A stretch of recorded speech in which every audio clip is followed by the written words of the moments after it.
Hello, everyone. We are three of the four editors-in-chief from PLD Lamplighter. And today I'm joined by two other friends and students, Ella and Victoria, and I'll go ahead and let them introduce themselves. Hi everyone, I'm Victoria Bravo. I am a rising senior.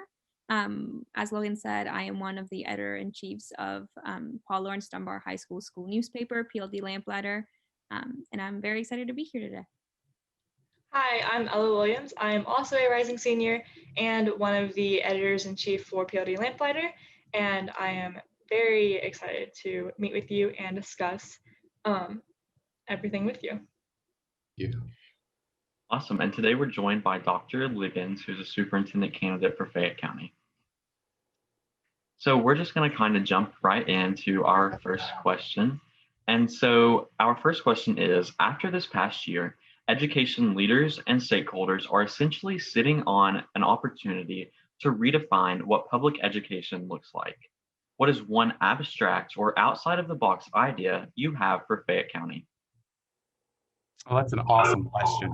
One of the things I would tell you that has come out of this pandemic with many of the challenges that it has brought, it has definitely shined a light on education and some of the disparities that currently exist, as well as some of the areas for opportunity. One of the things that I think has been very beneficial that will impact schools moving forward is the opportunity to transform education as a whole. There's the old saying that if someone died 100 years ago and they were to come back today, the only establishment or system that they would still recognize would be education. And so at this point, that's an opportunity to change that.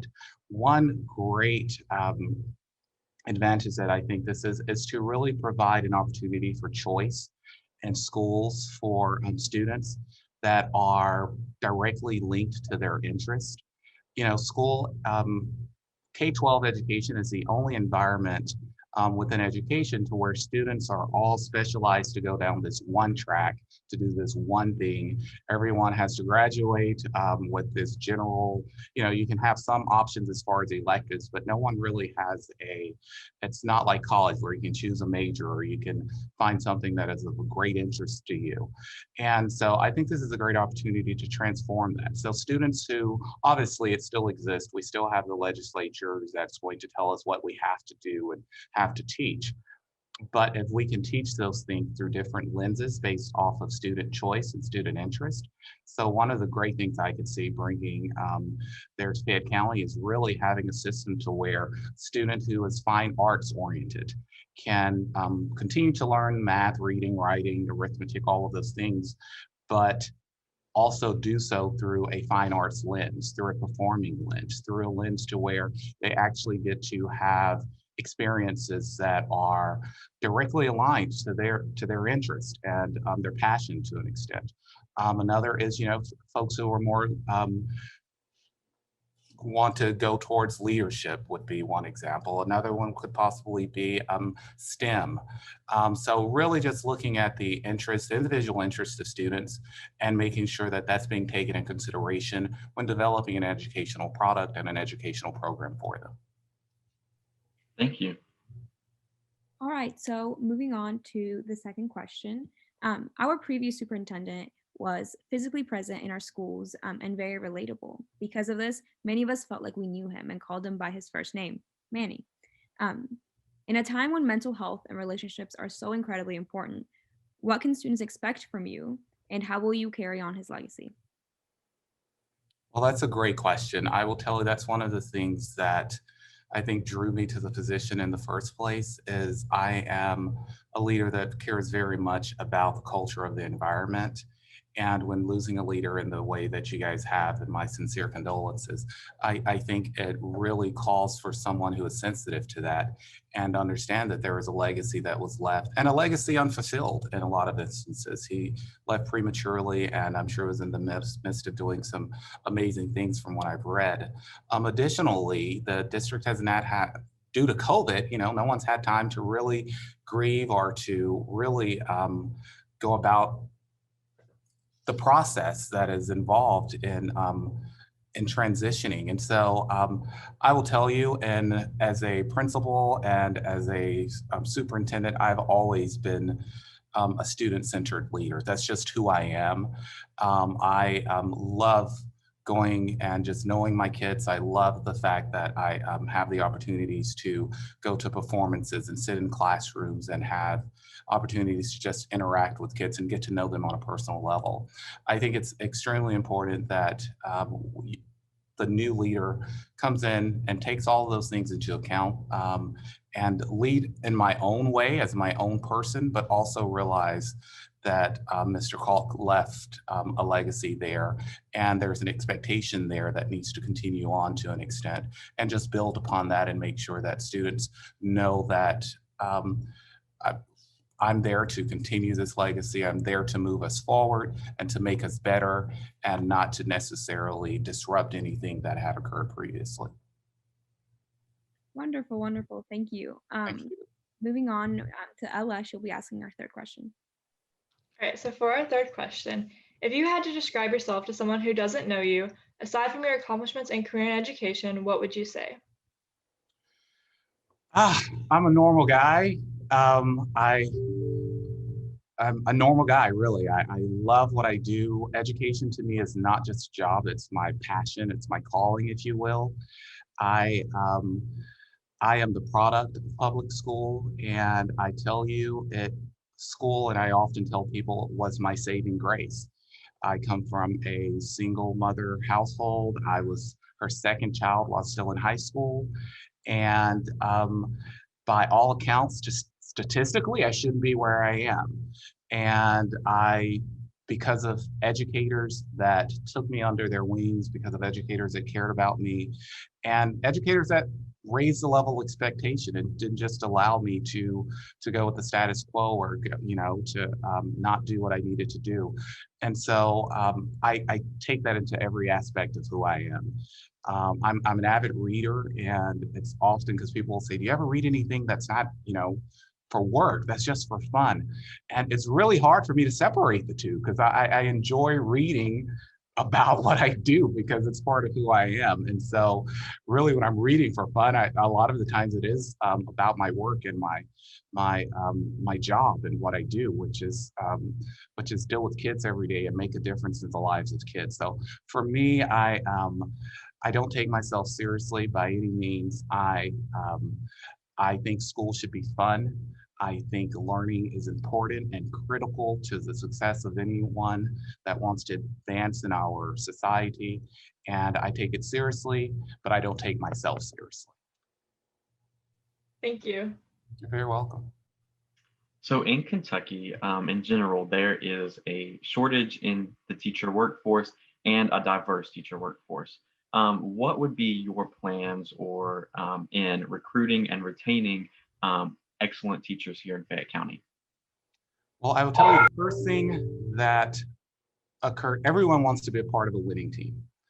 And I think, first of all, by creating a team environment where everyone is winning and we have a game plan that's going to make sure that our students are successful, our staff is successful, and ultimately our school successful, that brings attention to our district, and that will bring in qualified candidates and people who are interested in joining our team to see exactly what it is that we're doing.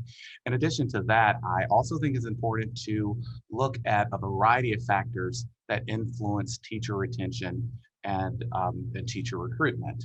One of those is just morale in general. No one wants to go to work or wants to come to school where they don't feel appreciated. No one wants to be in an environment where they're not enjoying themselves. And as I mentioned before, the work we do is very serious. However, there's no reason that we can't have fun while doing it. And so I try to create an environment where, for not only students, but for staff, where there's fun included and incorporated into our day-to-day activities. We get to do this every single day. We don't have to.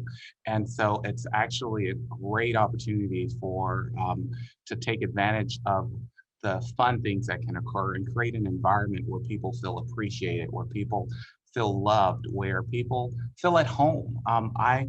Every environment I've ever worked in, my students and my work colleagues have really become like a second family to me because we spend so much time together.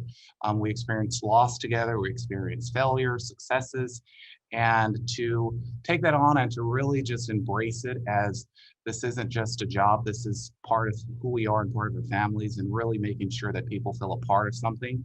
And success on top of that is just a cherry on top. And I think that will ultimately be a great recruitment and retention tool.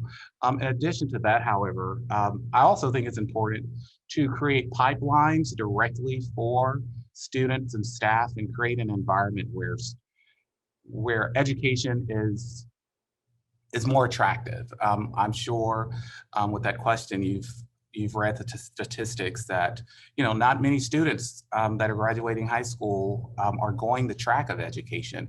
Many educators are not themselves encouraging their own children, personal children, to become educators, and changing that dialogue and really talking about the great dynamics that exist within the educational field.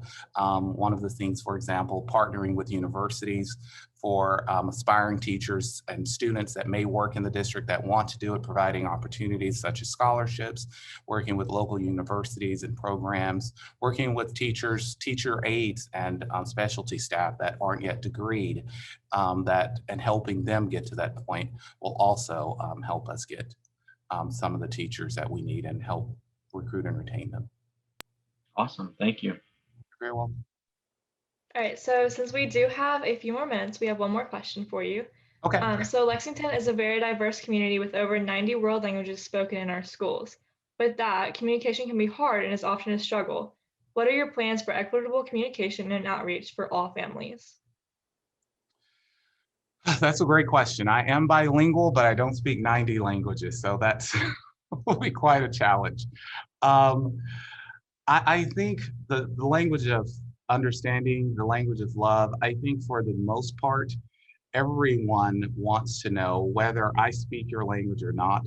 People want to understand that when I send my child to this school, someone there cares about them, someone there respects them and their language and their culture abilities and understands who they are. So I think it is going to be an impossible task to have oral communication skills personally from my own personal with every single family that exists.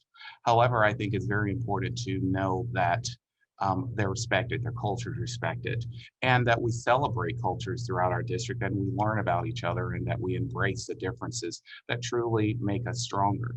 In addition to that, obviously, there's your more formal communications that are making sure that when we adopt certain softwares and certain programs that communicate with parents, that those things are have the ability to translate into the languages that we need them to translate into.